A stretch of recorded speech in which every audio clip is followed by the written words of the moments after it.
तब से श्री गंगा जी प्रकट हुई।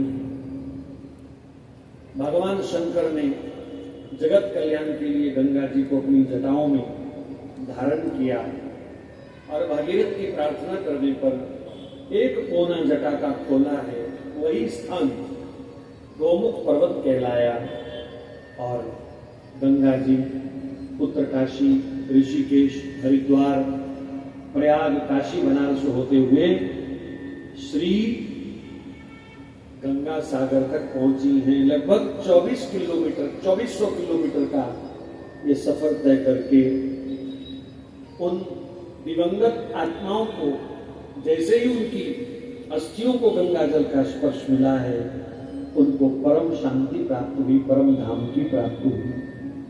गंगा नदी नहीं है, गंगा मोक्षदायिनी है, मां है। आप में से कोई चाहता है कि हमको नित्य गंगा स्नान का पुण्य मिले? ऐसे सिर हिला दो थोड़ा सा। सब चाहते हैं कि हमको नित्य गंगा स्नान का पुण्य मिले, तो सुबह सुबह 3 बजे उठो, गाड़ी उठाओ और हरिद्वार जाया करो, नहाया करो रोज। कौन रोकता है?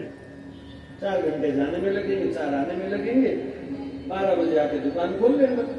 नहीं, ऐसा नहीं करना।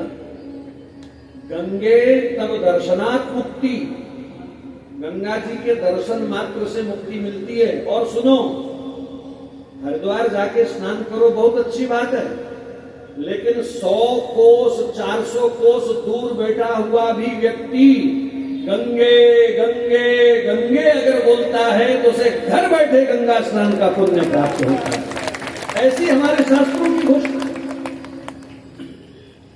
लेकिन सावधान, गंगे गंगे कह करके आपको गंगा जी ने तो अपना पुण्य दे दिया, पर अब आपका भी फर्ज है, हमारा भी जीवन गंगा जैसा शुद्ध हो, पवित्र हो। ये लाभ उन्हीं लोगों को मिलता है जिनका जीवन पाप रहित है। अब रात को महाराज आधी बोतल खाली करके जो सोने वाले हैं, सुबह एक बार क्या 1,00,000 बार गंगे गंगे करें तो गंगा जी से कोई कल्याण होने वाला नहीं। छोटे छोटे नुक्ते हैं संतों के, शास्त्रों के। आप स्नान करते समय गंगा जी का स्मरण करें। 1 बूंद गंगा जल कम से कम रोज पान किया करो। ये ठाकुर जी के चरणों का चरणामृत है। 1 बूंद गंगा जल नित्य पान किया करो, कभी ना कभी तो कृपा होगी। वैसी गंगा जी की शुद्धि हमारे जीवन में भी आएगी। बोलो मुनि जी महाराज की जय।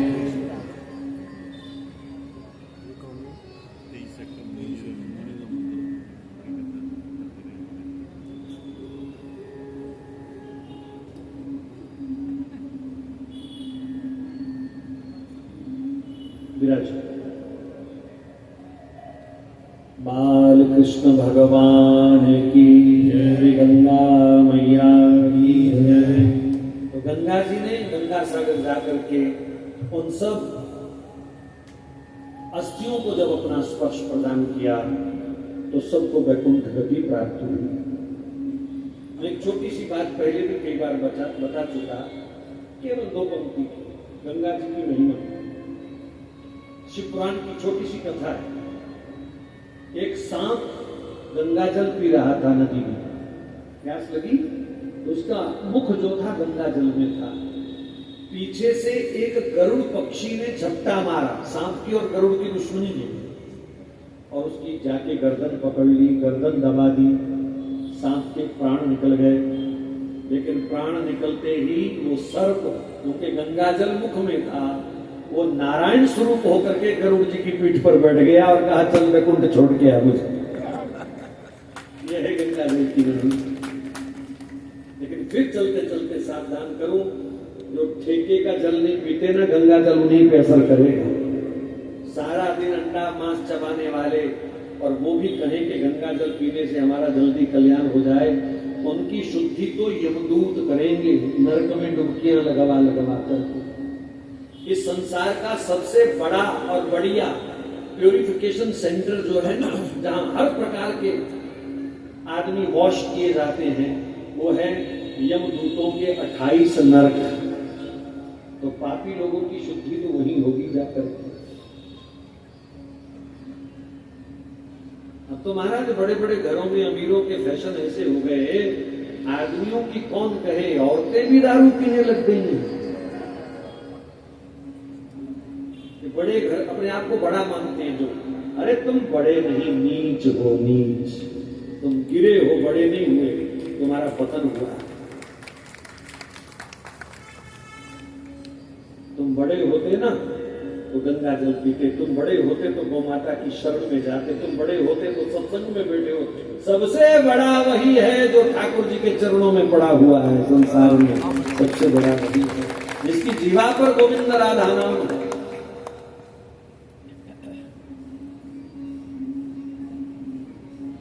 लेकिन क्या करें महाराज, लोग इसको भी बड़प्पन मानते हैं कि हम दारू पीते हैं, हमारा स्टेटस सिंबल है।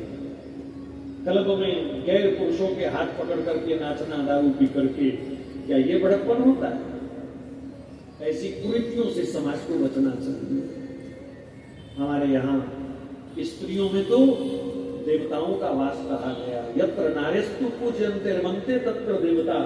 जहाँ नारी की इज्जत है, नारी की पूजा है, जहाँ नारी मर्यादा से रहती है, वहीं सब देवताओं का वास होता है।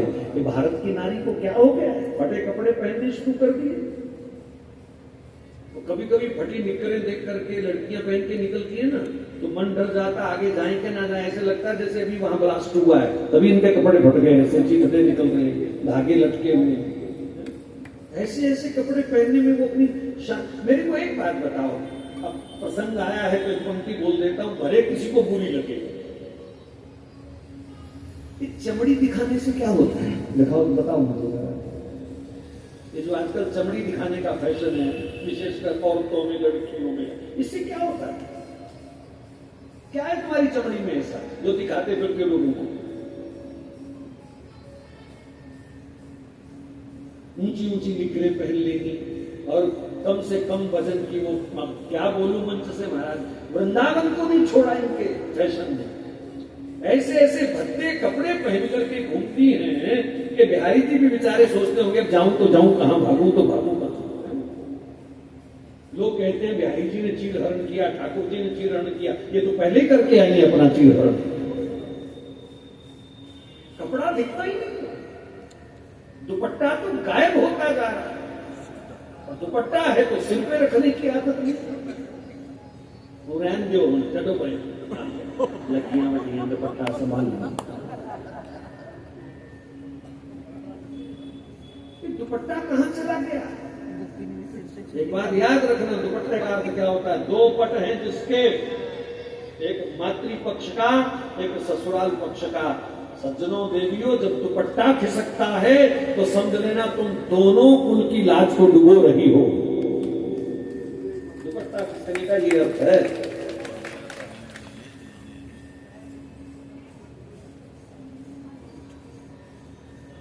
दुपट्टा गायब ही हो गया महाराज स्त्रियों की वेशभूषा में से। ये भारतीय संस्कृति नहीं है। मंदिरों में कभी ऐसे भद्दे कपड़े पहन के मत जाया करो।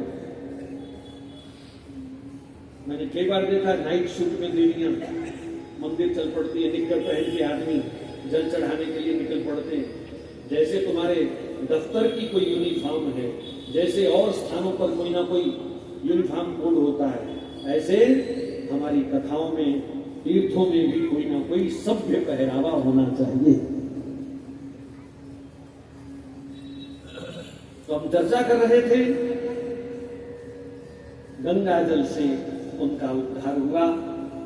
भागीरथ के पुत्र हुए शुट, शुट के पुत्र सिंधुदीप, सिंधुदीप के पुत्र अयुतायु, अयुतायु के पुत्र ऋतुपर्ण, ऋतुपर्ण के पुत्र सर्वगाम, सर्वगाम के पुत्र सुदास, सुदास के पुत्र सौदास, फिर अश्मक, फिर मूलक। आगे चल करके राजा विश्वसय, विश्वसय के पुत्र खड़वान, खड़वान के पुत्र दीर्घबाहु, दीर्घबाहु के पुत्र रघु, रघु के पुत्र अज, और अज के पुत्र हुए महाराजा दशरथ। इन सब की राजधानी श्री अयोध्या धाम की है। विश्व में सबसे अधिक सुख देने वाली अगर कोई राजधानी हुई तो उस राजधानी का नाम क्या है? श्री अयोध्या धाम की।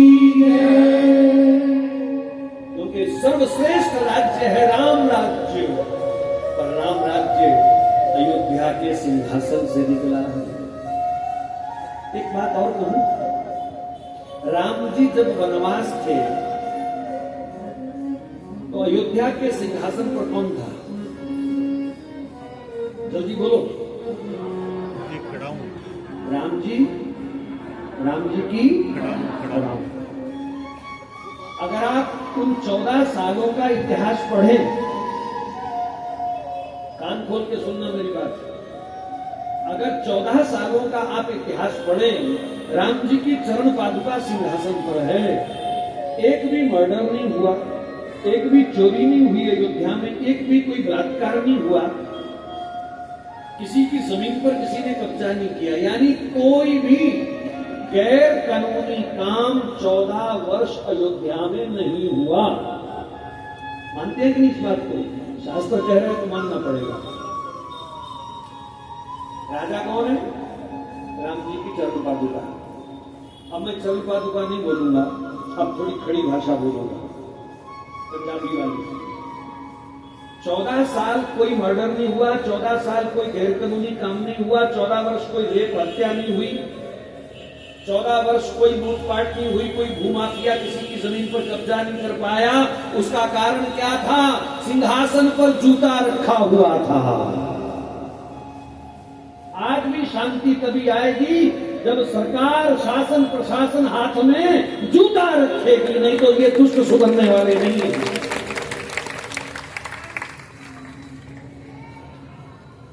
जूते के बिना दुष्ट नहीं सुधरते, दंड के बिना दुष्ट नहीं सुधरते। 14 साल सिंहासन पर पादुका रही, शांति रही, अमन रहा। अब समय आ गया है उन 14 वर्षों को फिर 14 वर्षों के लिए दोहराया जाए। शासन प्रशासन के हाथ में जूता होना चाहिए और तगड़ा वाला। और क्या करें? नेता बचाने आ जाते हैं वोट बैंक के कारण। उग्रवादियों के लिए अगले दिन कोर्ट खुल जाता है, वकील पहुंच जाते हैं। एक कबाड़ी रामनवमी की शोभा यात्रा पर पत्थर मारता है, सरकार ने बुलडोजर चलाया थोड़ा सा, और सुबह देश के सबसे महंगे वकील कोर्ट के बाहर खड़े हो गए, जिन्होंने आतंकवादियों को बचाने का शुरू से ही ठेका ले रखा है।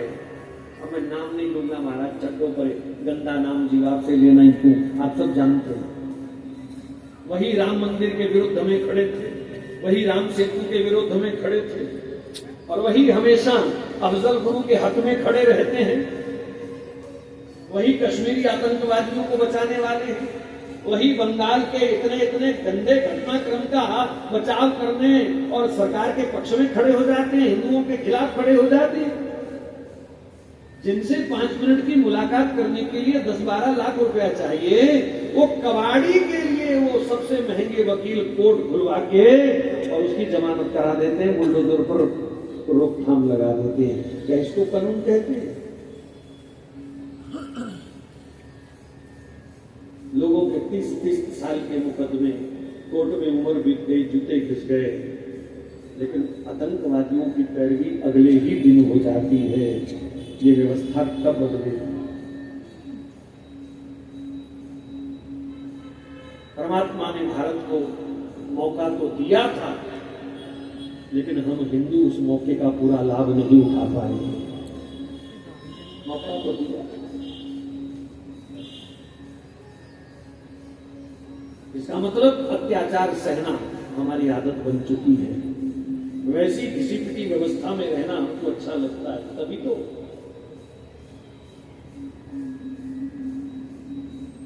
अस्तु, अयोध्या धाम में महाराजा दशरथ हैं,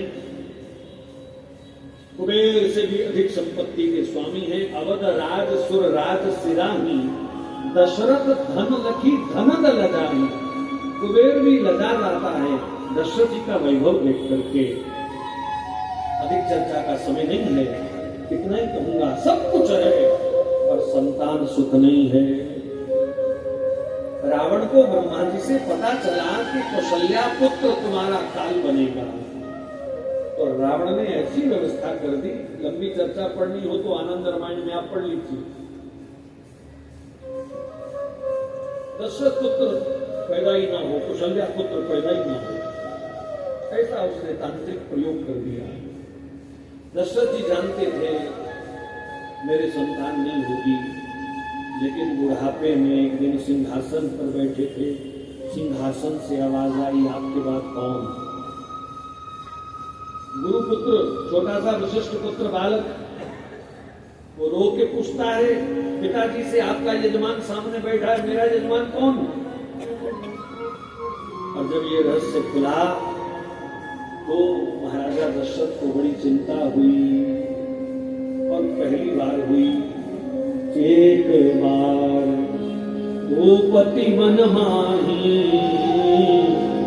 भय गलाहानी, मोरे सुतना। एक बार का मतलब जीवन में पहली बार संतान के लिए उनके मन में चिंता आई। गुरुदेव के चरणों में रोज सत्संग करने जाते हैं, रोज प्रणाम करने जाते हैं, लेकिन कभी भी घर परिवार की, घर गृहस्थी की चर्चा नहीं करी। केवल सत्संग करते, प्रणाम करके लौटे आते। आज पहली बार राष्ट्र को, देश को उत्तराधिकारी चाहिए, रघुकुल को संभालने वाला, आगे बढ़ाने वाला चाहिए। इसलिए देश के लिए, धर्म के लिए गुरुदेव से उन्होंने अपने मन की बात कह दी। मोरे सुतना ही, मेरे पुत्र नहीं है, क्या करूं?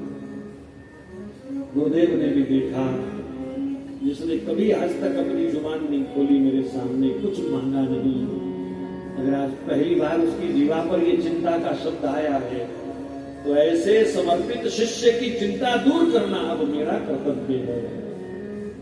रामायण की एक चुपाई याद रखना, जे गुरु चरण रेणु सिर धरही, ते नर सकल विभव बस करही। समर्पित भाव से, पूर्ण समर्पित भाव से, बिना किसी खोट मिलावट के अगर सदगुरु के चरणों में आपने सिर रख दिया, चरणों में नहीं, चरणों की रज में आपने अगर सिर रख दिया, तो उसकी आगे जीवन की सारी जिम्मेवारी फिर सदगुरु ले लेते। बिना प्रयास उसका जीवन सफल हो जाएगा। गुरुदेव के मुंह से उसी समय आशीर्वाद निकला। शिष्य का कर्म ऐसा होना चाहिए कि उसे आशीर्वाद मांगना ना पड़े। गुरुदेव के मुख से सहज आशीर्वाद फूट के बाहर आए। ऐसा ही हुआ यहाँ पर, उसने आशीर्वाद मांगा नहीं और गुरुदेव के मुंह से आशीर्वाद निकला। धरहु धीर ओहि सुखचारी, और ऐरे गहरे नहीं, त्रिभुवन विदित भगत भयहारी। गुरुदेव मैं तो शापित हूँ, पुत्र कैसे होंगे? बोले उसकी चिंता वो मेरी चिंता है, आपकी नहीं। जाओ, श्रृंगी ऋषि ही विशिष्ट बोलावा, तो पुत्र काम शुभ यज्ञ करा। गौ माता के पवित्र घी से अगर श्रृंगी ऋषि उत्कृष्टि यज्ञ कर देने, तो निश्चित रूप से रावण जैसे महापंडित का वो श्राप टूट सकता है। इस दुनिया में जन्म जन्म के शाप, अभिशाप मिटाने का समर्थ है अगर किसी में, तो केवल और केवल गौ माता में है। इतनी कृपा स्वयं भगवान भी नहीं कर सकते जीव पर, जितनी कृपा गौ माता कर सकती है। क्योंकि भगवान तो ढूंढने से नहीं मिलेंगे, गौ माता हमको सुलभ है। ये हमारा दुर्भाग्य है, ना गाय हमारे पास है, ना हम गाय के पास जाते हैं। कैसे बात बनती है? गाय में ब्रह्मा विष्णु महेश सब अवतार, सब देवी देवता, सब ऋषि मुनि, यहाँ तक के हमारे पितर भी गौ माता में वास करते हैं। गाय को खिलाने से भगवान को भोग लगता है, देवताओं को भोग लगता है, ऋषि मुनि पितरजनों को भोग लगता है। इतने लाभ होने के बावजूद पता नहीं लोग गौ माता से क्यों दूर रहते हैं। मेरी प्रार्थना है रोज नहीं तो सप्ताह में कम से कम एक बार किसी गौशाला में जरूर जाया करें। और जहां देसी गौवंश है, खासकर भारतीय वेद लक्षणा गौवंश, क्योंकि गाय तो वही गाय है, दूध देने वाला कोई भी प्राणी गौ माता की बराबरी नहीं कर सकता। ठीक है, जीव भाव से सबकी सेवा गौशालाओं में दूसरी गौओं की भी हो रही होगी, लेकिन पुण्य सेवा का फल तो वास्तव में वेद लक्षणा गौ माता की सेवा से ही है। कम से कम सप्ताह में एक बार परिवार सहित किसी गौशाला में दर्शन करने जरूर जाया करें। घर में जोत जले, आरती पूजा हो तो आपके पास गौ माता का घी होना चाहिए। मैंने कल परसों बात करी ना, तो कुछ लोगों ने पूछ लिया कि गौ माता का क्यों, कित्थों मिलू, एक इटालियन पत्थर कहां से लिया था ये पता है आपको? ये बड़ा वाला फ्रिज कहां मिलेगा, सबसे बढ़िया, जो पड़ोसियों के पास, रिश्तेदारों के पास ना हो, वो कहां से मिलेगा? वो आप ढूंढ लेते हो, सब आपको पता चल जाता है। और जब हम कुछ कहें तो फिर हमारे इसे ही पूछेंगे कि महाराज देसी गौदा क्यों, कित्थों मिलू जी, जरा ये तो बड़ा मुश्किल है। कुछ मुश्किल नहीं है, बड़ी कृपा है संतों की। हमने वृंदावन फोन किया, थोड़े से डिब्बे मंगाए हैं, किसी को चाहिए तो ले जाना, वो देखो रखा हुआ है। वृंदावन से वृंदावन की गौओं का घी मंगवाया हमने कल रात को। लोग कह रहे हैं कहां से मिलेगा, अब देखना खरीदने वाला कोई नहीं आएगा, लंगर में रखवा दो यार, फिर सबको अच्छा लगेगा। लेकिन किसी को चाहिए तो ले सकता है, कोई एडवर्टाइजमेंट नहीं है, सिर्फ आपकी जरूरत के लिए। जीवन में गव्य पदार्थ का सेवन जरूरी है। याद रखो, आपके दैनिक भोजन में पंचगव्य में से कोई ना कोई वस्तु एक, कम से कम एक भी हो चलेगा। घी हो, दूध हो, दही हो, गाय का मूत्र हो, अर्क मिलता है आजकल फिल्टर, गाय के गोबर का रस भी समस्त बीमारियों का नाश करता है, कैंसर तक को खा जाता है। तो गव्य पदार्थ का कोई ना कोई अंश आपके भोजन में नित्य आपके पेट में जाना चाहिए। अगर तंदुरुस्ती से जिंदा रहना चाहते हो तो जहर खा रहे हैं, और जहर को अमृत केवल गौ माता बना सकती है। तो गौ माता के पवित्र घी से श्रृंगी ऋषि ने यज्ञ किया, और उस यज्ञ का फल क्या हुआ? भगति सहित मुनियाहुति दीने, तो प्रगटे अगन चरु कर लीने। बोलो यज्ञ नारायण भगवान की जय। पवित्र सामग्री, पवित्र गौ माता का घी, पवित्र ऋषियों ने पवित्र वेद मंत्र बोल करके भक्ति और प्रेम से जब यज्ञ किया, तो साक्षात अग्नि नारायण प्रसादी लेकर के प्रकट हुए। यज्ञ किसने किया? श्रृंगी ऋषि ने। किसने करवाया? वशिष्ठ ऋषि ने। पर जब यज्ञ का फल सामने आया तो दोनों महात्मा पीछे हट गए। ये है संत चरित्र। दोनों महात्मा पीछे हट गए, इदं न मम, ये हमारा नहीं है।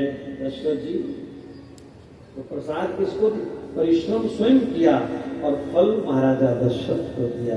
दशरथ जी ने वो प्रसाद अपनी तीनों पत्नियों को जाकर के पवाया है, और उस प्रसाद के प्रभाव से तीनों पत्नियां गर्भवती हुई हैं और समय का इंतजार करने लगी। फिर समय भी आ गया। गोस्वामी जी ने पंचांग खोल करके मुहूर्त देखा। योग लगन ग्रह बार तिथि सकल भय अनुकूल, चरयरु अचर हर्ष जुत, तो श्री राम जन्म सुख। नौमी तिथि मधुमास पूर्णिमा, नौमी तिथि मधुमास पूर्णिमा, शुक्ल पंच अभित हरि प्रीता, शुक्ल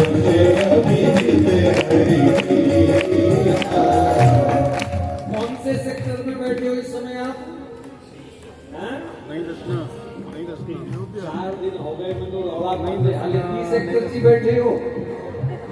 इस समय हम सब अयोध्या धाम में बैठे हैं। यही तो कथा की विशेषता है भैया।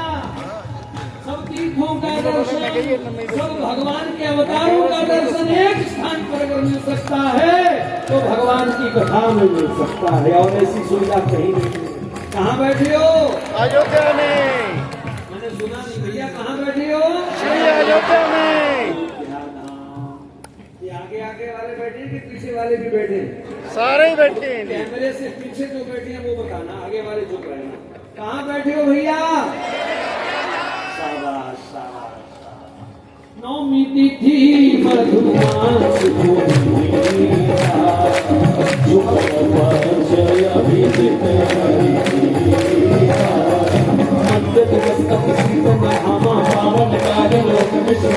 शीतल मंद सूरज बहबाहु ओ वन सुमित गिरधन ओ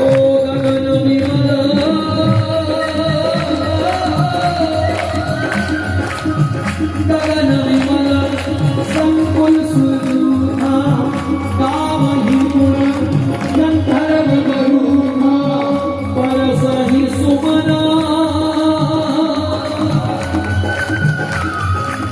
आओ मेरे भोले भाले आओ मेरे भोले भाले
मध्य आकाश में देवताओं ने गुंगुरियां बजाई, नगाड़े बजाए, गंधर्वों ने सुमन वृष्टि करके भगवान के स्वागत की गाकर स्तुति करके सब देवता अपने गंतव्य की ओर प्रस्थान कर गए।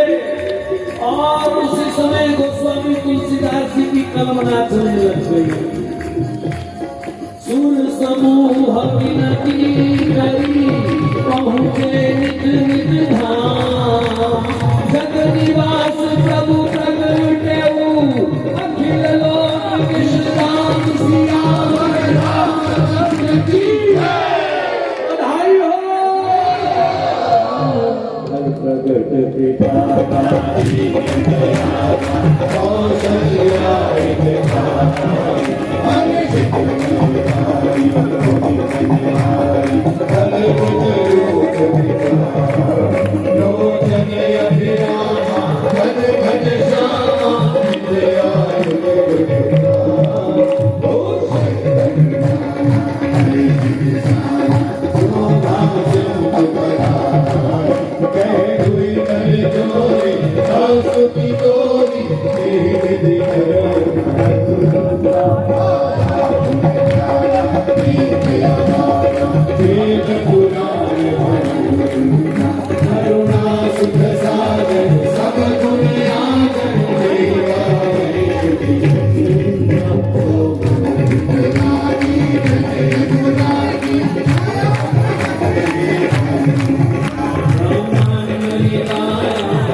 खड़े करके मुट्ठी बांध करके अयोध्या तक आवाज जाए, बोलो विराजमान रामलला सरकार की। एक पंक्ति मुझे गाने का मन हो रहा है। अरे मुगलों की छाती पर चढ़कर भगवान हमने फहराया है, कब्र से उठ के बाबर मंदिर वही बनाया है, कब्र से उठ के बाबर मंदिर वही बनाया है, कब्र से उठ के बाबर मंदिर वही बनाया है, कब्र से उठ के बाबर मंदिर वही बनाया है।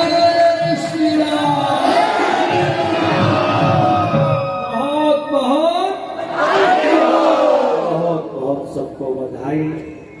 रामलला के दर्शन अब तक जिसने नहीं किए हैं बस जरूर जाओ, जल्दी जाओ।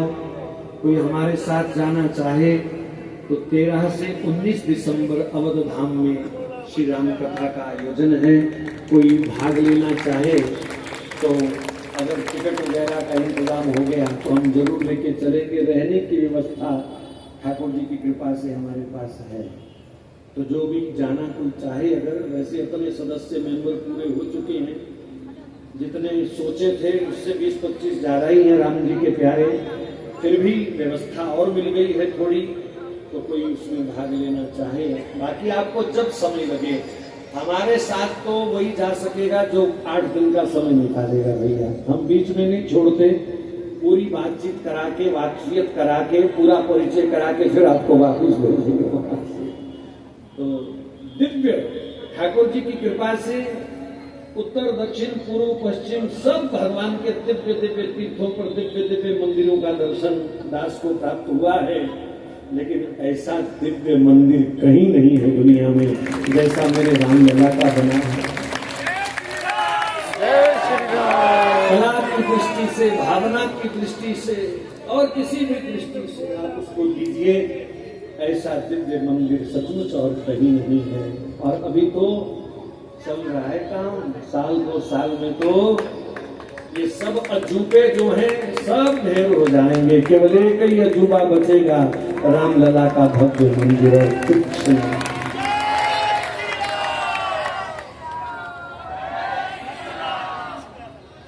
500 वर्ष हमारे पूर्वज तरस गए थे जिस दर्शन को पाने के लिए।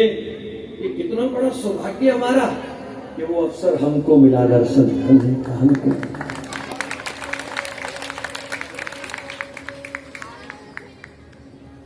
सचमुच बहुत बहुत दिव्य दर्शन है सरकार का। मंदिर का दर्शन तो हुआ ही हुआ, और विराजमान सरकार भी बस उनकी आवाज सुनाई नहीं देती, पर लगता है हर समय अपने भक्तों से बातें कर रहे हैं, और आवाज सुनने वाले आवाज भी सुन लेते हैं।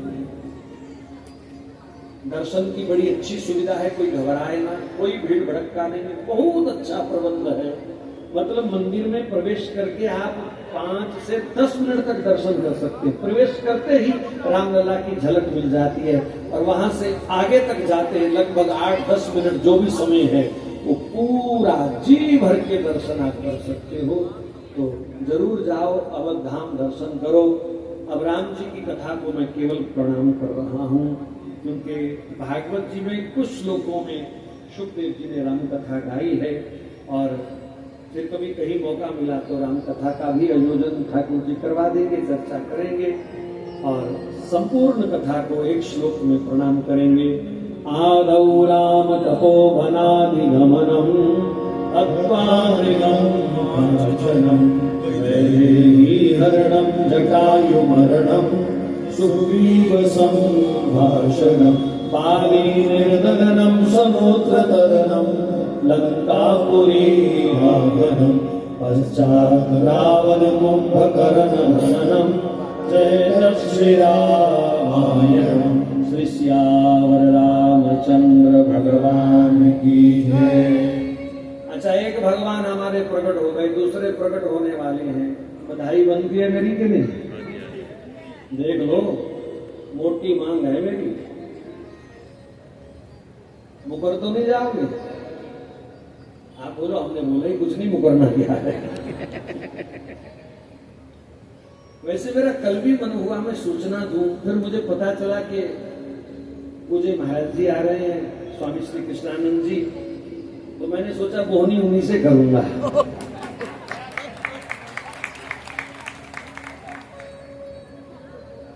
देखो सत्य तो ये है कि पूज्य महाराज जी के साथ जुड़ करके 10-12 वर्ष खूब गौ माता का प्रचार प्रसार किया, जो सेवा बन सकी बनी।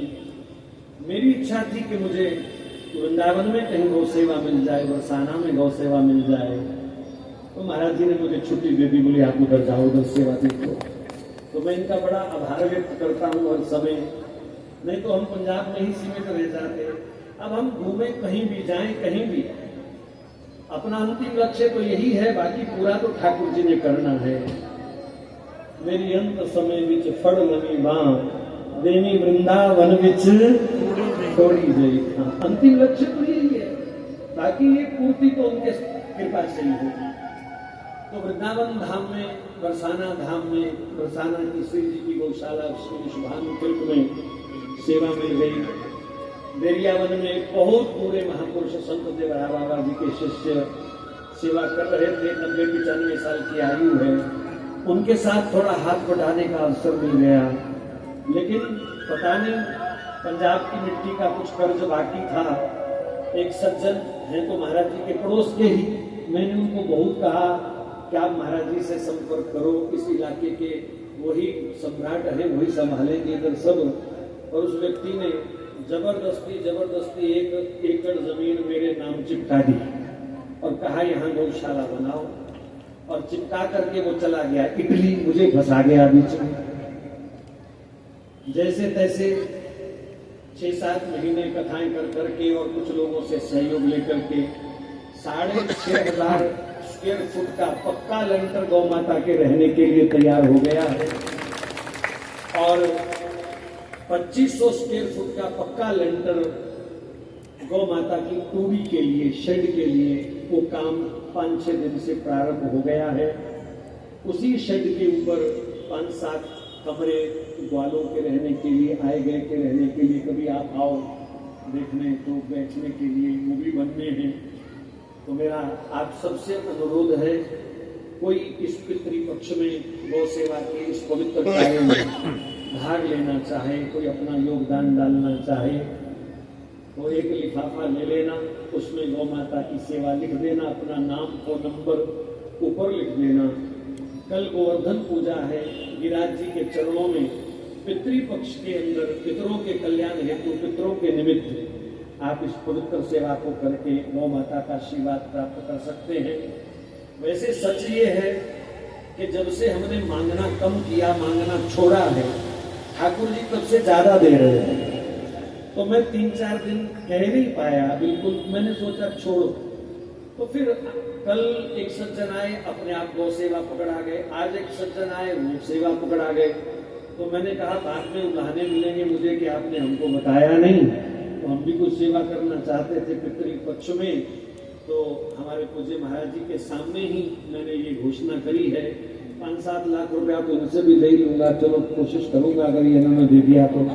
इतनी गौशालाएं चला रहे, एक और चल पड़ेगी थोड़ी सी साथ में, तो कोई फर्क नहीं पड़ता। पूज्य स्वामी महेशानंद जी महाराज, ये तो महाराज पक्कड़ संत है, सीधी सी बात, ना ज्यादा रखते हैं, ठाकुर सेवा के लिए कोई कमी नहीं है, आए गए साधु ब्राह्मण की सेवा के लिए कोई कमी नहीं है, एक आए चाहे 1000 आए, रोटी चाय पानी सबको मिल जाएगी। इसलिए मैं उनसे कोई डिमांड नहीं करूंगा। और ये हमारे महाराज श्री जो गौ सेवा मिशन के हमारे परमाध्यक्ष हैं, इनसे तो 5-7 लाख रुपए महाराज दे दोगे कि नहीं? दे दो। मैं राम जन्म की बधाई मांग रहा हूँ और कुछ नहीं मांग रहा। हाँ, वो 5 और मंगागा ना फिर कृष्ण जन्म से।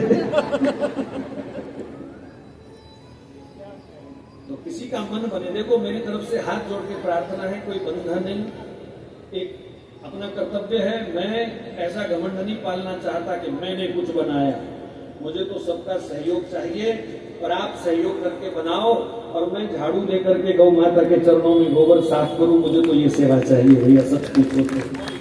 बरसाना धाम में हम कोई बहुत सारी गौशाला नहीं संभाल रहे, हर महीने जितनी खल लगती है, आज भी फोन आया राजस्थान, हमने फोन कर दिया, कामा में डीलर बैठा है, भैया इतनी बोरा वहां पे भेज दो, तो हमने उनको भेज दिया कल वहां खल। तो जितनी खल की सेवा है, अथवा सर्दियों में दलिया तेल इत्यादि की सेवा, लकड़ी की सेवा दलिया बनाने के लिए, ये 2 सेवाएं दास को मिली है और आप सबके सहयोग से हम करते हैं। बेरियावत की गौशाला में भी सारी जिम्मेवारी पूज्य महाराज श्री वो निभाते हैं। हम केवल जितनी भी चोखर लगे, वहां वो तूड़ी में भूसे में चोखर मिलाते हैं, महीने में जितनी चोखर मिले वो व्यासपीठ की सेवा है ठाकुर जी की कृपा से। तो किसी भी सेवा में आप भाग लेना चाहें, बरसाना, वृंदावन या ये पंजाब वाली गौशाला में कोई कमरा बनवाना चाहे पितरों के नाम से, निमित्त पितृपक्ष चल रहा है, तो आप 5-7 कमरे बनने, उसमें ज्यादा नहीं, और हाल का काम चल रहा है, करीब 20 लाख का उसका खर्चा है, लगभग 25 हो सकता है, 18 भी हो सकता है। तो कोई उसमें अपना भाग जोड़ना चाहे तो हो सकता है गौ माता किसी एक ही सज्जन को खड़ा कर दे, महाराज मत कहना दोबारा हम ही कर देते हैं सारा, तो वो भी चलेगा। तो कल परसों